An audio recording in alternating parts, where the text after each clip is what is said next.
వెంట్రుక ₹1,00,00,000 పలకాలి తాకట్టు పెడితే, అలా జీవించాలి అంటాడు. హస్తౌదాన, ఇది నారద మహర్షుల వారు నక్కలకు చెప్తున్నాడు. దాన్ని రివర్స్గా చెప్తున్నాడు. నక్కలకి ఏమని చెప్తున్నా అంటే హస్తౌదాన వివర్జితవు. వాడు ఆ శవం ఏం జరిగిందంటే, వాడు బతికినంత కాలం ఆ చేతులతో దానం చేయలేదు కాబట్టి ఆ చేతులను తినద్దు నక్కలారా. శృతి పుటవు సారస్వత రహితవు, ఆ చెవులకు భాగవత సూక్తులు కానీ, వేదం కానీ, తర్వాత సాహిత్యం కానీ, భగవంతునికి సంబంధించినటువంటి భక్తి విశేషాలు వినలేదు కాబట్టి చెవులను తినవద్దు. నేత్రే, ఆ నేత్రంతో మిగిలినటువంటి విషయాలు ఏమి చూడలేదు అవి, కాబట్టి నేత్రాలను కూడా తీసుకోవద్దు అని చెప్తున్నాడు అనమాట. అందుకని ఇక్కడ నేత్రే సజ్జన సంగతేన రహితవు, పాదవన తీర్థం గతవు, అన్యాయార్జిత విత్తముదరం, గర్వేణ తుంగం శిరహ, రేరే జంబుక ముంచె సహసా నీచస్య నింజం ఒప్పుకు. చేతులతో దానాలు చేయలేదు కాబట్టి, దాన ధర్మాలు చేయలేదు కాబట్టి ఆ చేతులను టచ్ చేయొద్దు. నక్కలు చెప్తున్నాడు ముఠాను కలుపు. కళ్ళతో సరైనటువంటి తీర్థాలు, పాదాలతో తీర్థాలు దర్శనం చేయలేదు కాబట్టి పాదాలను వినొద్దు.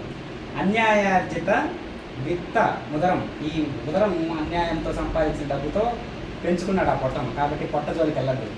రేరే జంబుక ఏమంటున్నాడు? రేరే జంబుక అంటే లేలే నక్కలారా, సహసా వెంటనే వదిలేసేయండి ఈ శరీరాన్ని. ఎందుకంటే వాడు కనీసం మీరు తినడానికి కూడా ఆహారం సంపాదించలేదు అని నక్కలు చెప్తున్నారు నాలుగు మనిషి. అంటే ఎంత గొప్ప విశేషం చూసారా?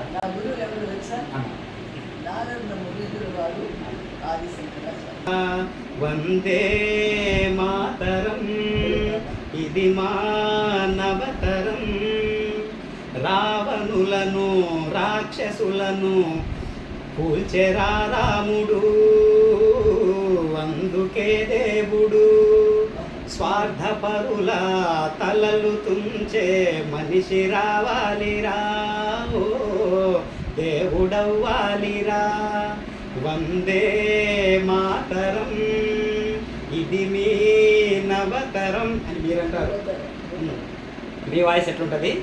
వందే మాతరం, ఇది మీ నవతరం, కురిసే పిడుగులై బిగిసే పిడికిలై, సమర భేరీ మోగనీరా సాగిపోరా. వందే మాతరం, ఇది మీ నవతరం. ఇది మీ నవతరం అని మీరు అంటారు, మా నవతరం అని దాంట్లో ఆ హీరోస్ నలుగురు హీరోస్ అంటారు అనమాట.